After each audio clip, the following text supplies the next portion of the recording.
सुप्रभात सभी छात्र छात्राओं, अजीज मित्रों, सम्मान और सर्वश्रेष्ठ प्रबुद्ध और जो यानी कि मेरे आदर सत्कार के योग्य जितने भी बुद्धिजीवी वर्ग के लोग हैं, उन सभी का मेरे YouTube channel Anil Kumar Khedar study point और मेरे संस्थान नरेंद्र करियर पॉइंट की ओर से आपका हार्दिक अभिनंदन है, हार्दिक स्वागत। देखो, परसों हमने जो चर्चाएं की थी उसमें एक अजीज छात्र के दो कमेंट आए। एक तो यह है, सर्वभागपति राज जो चौहान है उनसे पहले स्नेह राज है। बिल्कुल सही है, वो केवल उन्हीं चौहान शासकों पर मोस्टली आपको बताया गया था जो प्रसन्न जिन पर ज़्यादा आते हैं, और स्नेह राज पहले शासक थे जो चौहान वंश के शक्तिशाली शासक थे, जिनके काल से चौहान वंश की व्यवस्थित शुरुआत मानी जाती है। उसने भी महाराजा की पदवी धारण की थी। और एक बात आपने पूछी कि सर कुलदेवी तो एक ही होती है, लेकिन नाडोर शाखा जालोर शाखा की कुलदेवी दूसरी क्यों है? देखो, जैसे अगर एक बात की जाए तो करनी माता जो चारणों की कुलदेवी है, लेकिन इसको बीकानेर के राठौड़ भी आराध्य देवी और कुलदेवी दोनों के रूप में पूजा करते थे। तो इसलिए कोई वंश अपनी दूसरी कुलदेवी भी स्वीकार कर सकता है या उसको मान सकता है, तो इसलिए वो अलग कुलदेवी है। अब हम आते हैं अपने बिंदु पर चौहान वंश के बारे में, और पार्ट सेकंड जो चौहान वंश का है उसको हम आगे बढ़ाते हैं। हमने परसों बात की थी पृथ्वीराज चौहान हस्त तक। अब उनके उत्तराधिकारी के रूप में चौहान वंश के शासक बने, और उस चौहान वंश के शासक का नाम था अजयराज। ये जो अजयराज नाम के व्यक्ति राजा बने, ये अजयराज जिसने एक नगर की स्थापना की थी जिसका नाम था अजमेरू, और आगे चल के वही जगह नाम हो गई थी अजमेर। अजमेरू नामक एक पत्रिका लिखी थी जो मैंने पहले आपको बताई है, राजस्थान संदेश, नवीन राजस्थान, तरुण राजस्थान। उसके बाद में आपको अजमेरू नाम का जो उपन्यास लिखा था विजय सिंह जी पत्रिका ने। लेकिन अजमेरू नगर की स्थापना जो की गई थी वो अजयराज नामक व्यक्ति के द्वारा इसकी स्थापना की गई थी, चौहान वंश के शासक। इसी अजयराज नामक व्यक्ति ने अपनी पत्नी थी जिस पत्नी का नाम था सोमलेखा, और उस पत्नी सोमलेखा की तस्वीर अपने काल में अपने सिक्कों पर लगवाई थी। कहने का मतलब पहली चौहान वंश की कोई रानी थी जिसकी सिक्कों पर क्या आई थी, तस्वीर आई थी, और सिक्कों पर तस्वीर जो आई थी वो अजयराज की आई थी। अजयराज जो हैं, उस अजयराज ने यहाँ पर जो जैन दिगंबर संप्रदाय जो है, उस दिगंबर और श्वेतांबर संप्रदाय जो है, उस जैन दिगंबर संप्रदाय को स्वर्ण कलश प्रदान किया था मंदिर निर्माण के लिए। ये इसकी धार्मिक सौहार्द की जो भावना है, उस धार्मिक सौहार्द की भावना की ओर संकेत करती है। अजयराज नामक शासक ने एक किला बनवाया था, और उस किले का नाम क्या था? अजमेर का किला था। और अजमेर का किला है वो राजस्थान के इतिहास में दूसरी शब्दावली में किसके नाम से प्रसिद्ध है? तारागढ़ के नाम से प्रसिद्ध है। इस अजमेर के किले को राजपुताने की कुंजी कहा जाता है, इसे अरावली की आत्मा कहा जाता है, इसे राजस्थान का हृदय कहा जाता है, इसे गढ़ बीठली कहा जाता है, और इसे एक पाश्चात्य इतिहासकार है जो बिशप हेबर है, उस बिशप हेबर ने इसे पूर्व का जिब्राल्टर कहा है, या पूर्व के जिब्राल्टर के रूप में इनको संबोधित किया गया है। इस अजमेर के किले का निर्माण 1113 ईस्वी के अंतर्गत अजयराज नामक व्यक्ति ने करवाया था। लेकिन एक नाम आपके सामने आ गया, और वो नए शब्द के रूप में उल्लेखित हुआ है जिसका नाम है तारागढ़। इसका नाम तारागढ़ इसलिए रखा गया था क्योंकि राणा सांगा के बड़े भाई पृथ्वीराज सिसोदिया जी थे, और उन पृथ्वीराज सिसोदिया जी की पत्नी थी जिसका नाम तारा था। और वो जो तारा थी वो सतीत्ववान नारी थी, बहुत ही ज्यादा पाक पवित्र और शुद्ध जीवन जीने वाली थी। उस तारा ने यानी पृथ्वीराज सिसोदिया और पुतलदेव कि जब नाजायज संबंधों की बात उनके सामने आई तो वो उससे क्या हो गई थी, रुष्ट हो गई थी, नाराज हो गई थी। तब यानी उन्होंने पृथ्वीराज सिसोदिया और पुतल्दे के संबंध उजागर हुए, जिससे आगे दासी पुत्र बनवीर पैदा हुआ था, जिसने उदय सिंह की हत्या करने की कोशिश की थी, चंदन की हत्या की थी।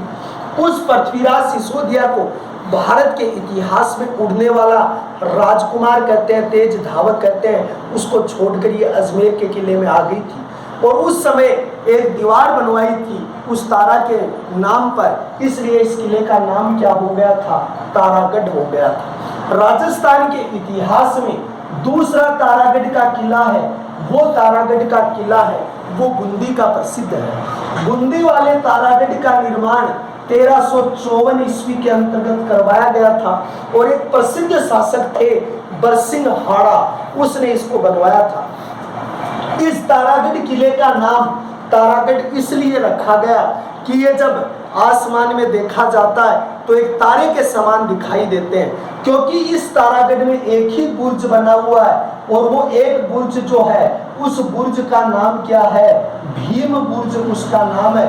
और वो एक ही बुर्ज बना होने के कारण इस तारागढ़ को भी यानी उस तारे के समान दिखाई देने के कारण कहते हैं। इस किले में गरज गुंबद तोप लगी हुई है और दूसरी महाबल्ला तोप लगी हुई है।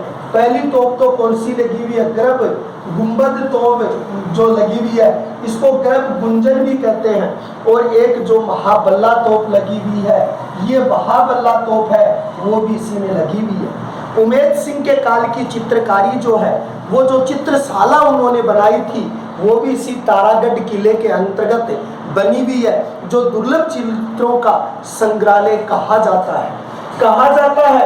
ये तारागढ़ है जिसका निर्माण भूत प्रेतों के द्वारा करवाया गया था, इसलिए राजस्थान के इतिहास में तारागढ़ 2 हो गए। ये तारागढ़ बूंदी वाला है और इस अजमेर के किले का नाम तारा के नाम पर क्या हो गया था, तारागढ़ हो गया था। तीसरे नंबर की बात जो आती है वो तारामंडल पर आती है। अगर तारामंडल की बात की जाए तो ये तारामंडल एक सौरवेदशाला है, सौरवेदशाला है, नक्षत्र घड़ी है, धूप घड़ी है। और ये तारामंडल जो है पूरे भारत का पहला तारामंडल जो स्थापित हुआ था, वो पहला तारामंडल कहाँ स्थापित हुआ था, कोलकाता स्थापित हुआ था। पहला राज्य जिसने हर जिला स्तर पर तारामंडल स्थापित किए हैं, सौरवेदशालाएं स्थापित की हैं, तो उस राज्य का नाम था कौन सा, मध्य प्रदेश था। मध्य प्रदेश ने राज्य स्तर पर की है। राजस्थान के अंतर्गत जो तारामंडल है वो कौन सा तारामंडल है, बीएम तारामंडल है, जो 3rd ग्रेड एग्जाम में प्रश्न पूछा गया है। ये बीएम तारामंडल कहाँ का प्रसिद्ध है, जयपुर का प्रसिद्ध है। लेकिन बिरला म्यूजियम अगर आपसे पूछा जाए तो बिरला म्यूजियम आपका पिलानी का प्रसिद्ध है।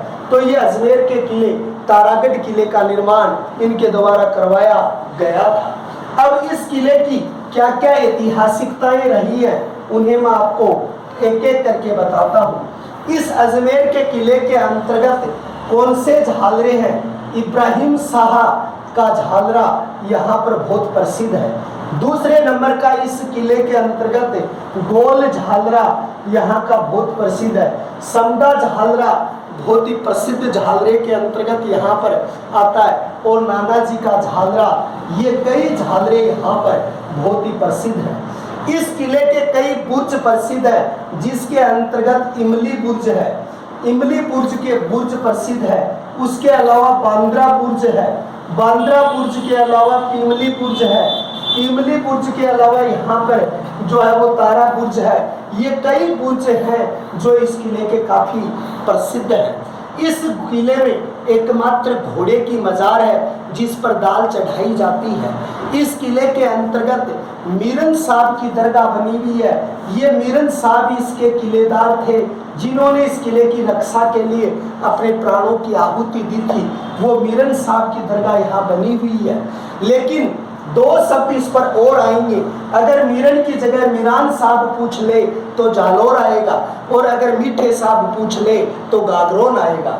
मीरन साहब की दरगाह के अलावा यहाँ पर सैयद खियूसर की जो दरगाह है, या खियूसर साहब जो हुए हैं, वो सैयद खियूसर साहब की दरगाह भी इसी किले के अंतर्गत बनी हुई है। इस किले के अंतर्गत तारा ने अपना जो जीवन बिताया था, जो रूठ के आ गई थी पृथ्वीराज सिसोदिया से, इसी किले में उमादेव की रूठी रानी थी, उमादेव जो मालदेव की रूठी रानी थी, उसने भी अपना जीवन यहीं पर बिताया था। तो ये सारी चीजें जो हैं वो आपके किस किले में आती हैं? अजमेर के किले में आती हैं। अजमेरू, तारागढ़, गढ़बीठली, अरावली की आत्मा, राजस्थान का हृदय, राजपुताना की कुंजी और हैदर बिशप के अनुसार इसे पूर्व के जिब्राल्टर के नाम से जानते हैं। इस किले का निर्माण अजयराज चौहान के द्वारा करवाया गया था। अजयराज चौहान था, वो शैव धर्म का अनुयायी था।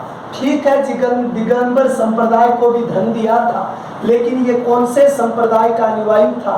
शैव संप्रदाय का अनुयायी था अजयराज। अजयराज ने अपने जीवन के अंतिम काल में क्या ग्रहण कर लिया था? संन्यास ग्रहण कर लिया था। और अजयराज ने अपनी सत्ता जो थी वो सत्ता किसको सौंपती थी? अपने पुत्र थे, और उस अपने पुत्र का नाम क्या था? अर्णोराज। कई जगह इसका नाम अन्ना राज कहा जाता है। इस अर्णोराज को सत्ता सौंप दी थी। अर्णोराज का राजस्थान के इतिहास में एक अलग योगदान रहा है। अर्णोराज ने यानी किसके साथ संघर्ष किया था? अरबी आक्रांता था, और अरबी आक्रांता का नाम क्या था? उस अरबी आक्रांता का नाम था खुसरू शाह। उस खुसरू शाह के साथ उसने क्या किया था? आक्रमण किया था, उसके साथ झगड़ा किया था। उस खुसरू शाह के झगड़े के कारण जो अजमेर की भूमि थी वो अजमेर की पठारी भूमि थी, और पठारी भूमि क्या हो गई? रक्त से क्या हो गई? लाल हो गई थी। अगर रक्त तलाई पूछे तो हल्दी घाटी के नजदीक है, और रक्त से लाल भूमि हो गई थी, वो अजमेर की हो गई थी। इसने इस रक्त को धोने के लिए दो नदियों के पानी को रोका। एक बांडी ओब्लिक दूसरी नदी है चंद्रा नदी, और चंद्रा नदी को रोककर एक झील का निर्माण करवाया था, जिसको अर्नो सागर झील कहते हैं। दूसरे नंबर पर उसको अन्ना सागर झील कहते हैं। इस अन्ना सागर झील का निर्माण अर्णोराज ने किया था, चंद्रा नदी पर बांध बनाकर, और उसके ब्लड को धोने के लिए इसका निर्माण किया गया था। इस अन्ना सागर झील के किनारे जहांगीर नामक व्यक्ति थे, जिसका बचपन का नाम सलीम था। इसकी माता का नाम जोधाबाई था। इस जहांगीर ने इसके किनारे एक बाग लगवाया था, उसे कहते हैं दौलता बाग। इसको दूसरे नाम से जानते हैं, कौन सा? सुभाष बाग कहा गया है। लेकिन जहांगीर के बाद 1637 ईस्वी के अंतर्गत शाहजहां ने यानी क्या किया था? शाहजहां ने यहाँ पर बारदरी बनाई थी। ये बारदरी क्या होती है? ये बारदरी होती है संगमरमर के सोपान पे बैठने के लिए, वहाँ पर बारदरी बनवाई थी। वो किसने बनवाई थी? शाहजहां ने बनवाई थी। इसी झील के किनारे यानी एक विदेशी महिला थी, और उसका नाम था नूरजहां। और नूरजहां की जो माता थी, उस माता का नाम क्या था? असमत बानो। उस असमत बानो ने यहाँ पर क्या बनाने का आविष्कार किया था? इत्र बनाने का आविष्कार किया था। भारत में इत्र बनाने की कला जो है वो लाई थी असमत बानो, जो फारस की रहने वाली थी। लेकिन इत्र बनता है वो खस नाम की घास से बनता है। ये सर्वाधिक राजस्थान के अंतर्गत किस क्षेत्र में पाई जाती है? रणथंभौर जो आपका क्षेत्र है, उस रणथंभौर क्षेत्र में ये इत्र नाम की घास जो है वो सर्वाधिक पाई जाती है। कहा जाता है कि अर्णोराज जो थे, उस अर्णोराज ने अपने जीवन के अंतर्गत एक अच्छे शासन का संचालित किया था। कहते हैं जयानक भट्ट जो है उसने एक पुस्तक लिखी है, उस पुस्तक का नाम है पृथ्वीराज विजय। उसमें कहा जाता है कि उसका जो निर्माण वर्तमान अजमेर जो है उसका निर्माण अजयराज के द्वारा जब करवाया गया था, उसका सौंदर्यतम रूप जो दिया गया था वो अर्णोराज के द्वारा दिया गया था, या अर्णोराज के द्वारा उसकी जो थी वो संरचना की गई थी। अर्णोराज जो है, उस अर्णोराज के बाद यहाँ के उत्तराधिकारी कौन बने थे? यहाँ के उत्तराधिकारी बने थे जगदेव। कौन बने थे? जगदेव। और जगदेव को क्या कहा जाता है? पितृ हंता सम्राट कहा जाता है। क्योंकि इसने अपने पिता जो थे, और पिता का नाम क्या था, यानी जगदेव अर्णोराज के पिता थे, उसने जगदेव की क्या कर दी थी, हत्या कर दी। जगदेव ने उसकी हत्या कर दी और जगदेव स्वयं क्या बन गए थे, शासक बन गए। राजस्थान की मारवाड़ी भाषा में एक लैंग्वेज बहुत प्रसिद्ध है कि जैसी करनी वैसी भरनी, और समय के अकॉर्डिंग ये हुआ कि जगदेव नामक व्यक्ति की भी कुछ समय बाद में क्या हो गई, मृत्यु हो गई थी। इसकी जगह शासक कौन बने, इसकी जगह शासक बने बीसलदेव, जिसको इतिहास में क्या कहा जाता है, विग्रहराज चतुर्थ कहा जाता है, बीसलदेव कहा जाता है। ये कई नाम राजस्थान के इतिहास में बीसलदेव के रूप में प्रसिद्ध है। तो ये बीसलदेव जो हैं, विग्रहराज चतुर्थ जो हैं, ये यानी राजस्थान के इतिहास के 1154 ईस्वी के बाद क्या बने, शासक बने। देखो बीसलदेव विग्रहराज चतुर्थ पर कंपटीशन के कई प्रश्न बहुत ही ज्यादा महत्वपूर्ण है, और उसे बड़े ध्यान से देखिएगा। विग्रहराज चतुर्थ ने यानी एक परियोजना बनाई थी, जिसको आप कहते हैं बीसलपुर बांध परियोजना। और ये बीसलपुर बांध परियोजना जो बनी वो कहाँ बनी, टोंक के क्षेत्र के अंतर्गत बनवाई थी, वो इसी बीसलदेव के द्वारा बनवाई गई थी। इस बीसलदेव ने एक विद्यालय बनाया था जिसका नाम था कंठभरण संस्कृत विश्वविद्यालय। कौन सा विद्यालय, विश्वविद्यालय। ये कंठभरण संस्कृत विश्वविद्यालय। अगर आपको संस्कृत पाठशाला पूछता है तो संस्कृत पाठशाला बनवाई थी यानी भोज परमार ने। किसने बनवाई थी, भोज परमार ने। और ये बनवाई थी पाठशाला, वो कौन से किले में है, जालोर किले में है। लेकिन कंठभरण संस्कृत विश्वविद्यालय जो किसकी तर्ज पर बना था, मध्य प्रदेश का एक जिला है, और जिले का नाम क्या है, धार है। उस धार जिले की तर्ज पर संस्कृत विश्वविद्यालय का निर्माण यानी किसके द्वारा करवाया गया था, बीसलदेव चतुर्थ के द्वारा करवाया गया था। इस कंठभरण संस्कृत विश्वविद्यालय को 1199 ईस्वी के अंतर्गत और किसने तोड़ दिया था, कुतुबुद्दीन ऐबक ने तोड़ दिया था। ये कुतुबुद्दीन ऐबक यानी किसका उत्तराधिकारी था, भारत में मोहम्मद गोरी का दास था।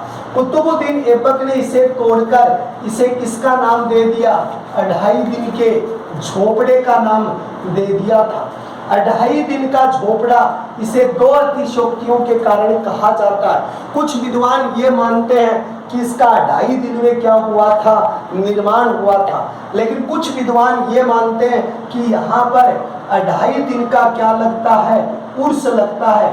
किसकी यादगार में, पंजाब शाह नामक जो संत हैं, उस पंजाब शाह संत की यादगार में 2.5 दिन का उर्स लगता है, इसलिए इसे 2.5 दिन का क्या कहते हैं, झोपड़ा कहते हैं। 2.5 दिन का झोपड़ा है, वो 16 स्तंभों पर बना है, 16 स्तंभों पर बना है। इसका जो वास्तुकार है वो वास्तुकार कौन है, अबू बकर है। अबू बकर नाम के व्यक्ति ने इसकी वास्तुकारी की थी और 16 स्तंभों पर बनवाया था। 2.5 दिन का झोपड़ा था।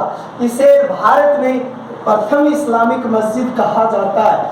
इसे भारत की प्रथम इस्लामिक मस्जिद कहा जाता है, और यही कारण है अजमेर उसी दिन से इस्लामिक राजधानी बन गया था। इस्लाम की सर्वाधिक संख्या राजस्थान में 65% है, वो कहाँ है, जैसलमेर में। लेकिन इस्लामिक राजधानी बन गई थी, वो इस्लामिक राजधानी आपकी कहाँ बन गई थी, वो चौहान वंश के क्षेत्र में यानी कि अजमेर बन चुकी थी। तो इस 2.5 दिन के झोपड़े का निर्माण कुतुबुद्दीन ऐबक नामक व्यक्ति ने तुड़वा कर उसके बाद में इसका निर्माण करवाया गया था। अगर बात 2.5 पर आए तो राजस्थान के कंपटीशन में 2.5 पर 4 क्वेश्चन आपके आते हैं। 2.5 दिन का झोपड़ा अगर आपसे पूछा जाता है तो 2.5 दिन का झोपड़ा जो प्रसिद्ध है वो कहाँ का है, अजमेर का है। 2.5 प्याले शराब के पीती है, प्याले शराब शब्द पूछा जाता है, शराब के पीती है, तो इसमें अगर आप एक शब्द लिखोगे तो उसका अंतर्गत नाम आएगा शीला देवी आएगा। 2.5 प्याले शराब के चढ़ते हैं तो उसके अंतर्गत क्या आएगा, जीण माता आएगा। 2.5 साके प्रसिद्ध हैं, तो 2.5 साके प्रसिद्ध हैं, वो कहाँ के प्रसिद्ध हैं, 2.5 साके हैं वो जैसलमेर के प्रसिद्ध हैं। अगर इनका सारा योग कर दिया जाए तो 10 हैं। राजस्थान के अंतर्गत पर्यटन पथ भी 10 हैं और राज्यसभा के सदस्य भी 10 ही निर्वाचित होते हैं। अगर एक शब्द और जुड़ दिया जाए, अढ़ाई, जो एक हिंदी का मुहावरा, 2.5 कोस पैदल चले या 2.5 अक्षर प्रेम के, तो 12.5 हो जाते हैं। और राजस्थान के अंतर्गत नाथ संप्रदाय के जो कुल पंथ हैं वो कितने हैं? 12.5 पंथ हैं जो नाथ संप्रदाय के यहाँ पर क्या हुए हैं? विकसित हुए हैं। ये भी किसके समय हुआ था? बिसलदेव के समय हुआ था। वर्तमान समय के जालोर को जो जबालीपुर नाम दिया गया है वो भी बिसलदेव चतुर्थ के द्वारा दिया गया था। यानी वर्तमान समय का जो जालोर है उस जालोर को नाम दिया गया था किसका? यानी जबालीपुर का। वो जबालीपुर नाम भी किसने दिया था? यानी इसी स्वयं के द्वारा इसको जबालीपुर का नाम दिया गया था। इसने कहा जाता है दिल्ली के आंगनपाल को पराजित किया था। किसको पराजित किया था? दिल्ली के शासक थे। और दिल्ली के शासक कौन थे? आंगनपाल थे। उस आंगनपाल को इसने पराजित किया था और आंगनपाल को पराजित करने के बाद अपने पुत्र थे और पुत्र का नाम क्या था? सोमेश्वर था। उस सोमेश्वर की शादी किससे कर दी थी? कर्पूरी देवी से कर दी थी। उसी सोमेश्वर कर्पूरी देवी का पुत्र कौन हुआ था? पृथ्वीराज थर्ड हुआ था, चौहान हुआ था। ये कहते हैं कि एक दंगल में इसकी मुलाकात यहाँ पर हुई थी और उस दंगल के कारण यहाँ मुलाकात हुई थी। इसकी मुलाकात के पीछे एक रहस्य है। ऐसा कहा जाता है कि अर्णोराज की शादी जो हुई थी वो कांचन देवी से हुई थी। चालुक्य वंशी राजा जयसिंह सिद्धराज की पुत्री थी कंचन देवी। तो कंचन देवी जो थी वो अर्णोराज की पत्नी थी। तो वो यानी सोमेश्वर की क्या हो गई थी? अर्णोराज के पुत्र जगदेव और बिसलदेव राज्य सत्ता पर बैठे तो दादी हो गई थी। तो ये सोमेश्वर वहां गए हुए थे अपने दादे रे कहते हैं उसको, और वहां कर्पूरी देवी के एक दंगल में मुलाकात हो गई थी और वो उस पर मोहित हो गई थी। ऐसा भी इतिहास के अंतर्गत इसका उल्लेख है। कहा जाता है कि बिसलदेव स्वयं एक क्या थे? कवि थे। स्वयं क्या थे? कवि थे। और उसने एक नाटक लिखा था। उस नाटक का नाम क्या था? हरिकेली नाटक। हरिकेली नाटक किस पर लिखा गया है भाई? शिलाओं पर लिखा गया है। किस पर लिखा गया है? शिलाओं पर लिखा गया है। और इस हरिकेली नाटक की तुलना किससे की गई है? कीर्तार्जुन काव्यम से की गई है। और कीर्तार्जुनम काव्य नामक जो पुस्तक है उससे इस हरिकेली नाटक की तुलना की गई है। इस हरिकेली नाटक की कुछ पंक्तियां कहाँ लिखी गई हैं? आज भी कहाँ है? आज भी 2.5 दिन के झोपड़े पर है। कौन से झोपड़े पर है?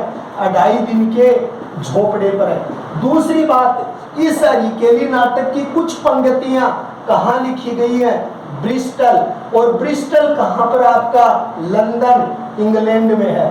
और वहां ब्रिस्टल में किसका स्मारक बना हुआ है? वहां ब्रिस्टल में राजा राम मोहन राय जो है उसका स्मारक बना हुआ है। उस पर भी इसकी कुछ पंक्तियां जो हैं वो इसकी पंक्तियां लिखी गई है। तो यह हरिकेली नाटक स्वयं विग्रहराज चतुर्थ के द्वारा लिखा गया था। इसके बाद में आप अगली चीज देखिए, इसके दरबार में एक पुस्तक लिखी गई थी नरपति नाहलन के द्वारा। किसके द्वारा? नरपति नाहलन के द्वारा। और नाहलन ने कौन सी लिखी थी? बिसलदेव रासो नामक पुस्तक लिखी थी। कौन सी पुस्तक लिखी थी? बिसलदेव रासो नाम की पुस्तक लिखी थी। एक पुस्तक इसके दरबार के अंतर्गत लिखी थी सोमदेव ने। कौन सी पुस्तक लिखी थी? सोमदेव ने। और सोमदेव ने पुस्तक लिखी थी ललित विग्रह विस्तार। ये 2 पुस्तकें लिखी थी। एक यानी लिखी थी ललित विग्रह विस्तार और दूसरी लिखी थी बिसलदेव रासो नाम की पुस्तक लिखी थी। मैं क्लियर कर दूं आपसे कि सोमदेव ललित विग्रह विस्तार जो लिखा गया यानी ये भी एक प्रेम प्रसंग के ऊपर लिखा गया।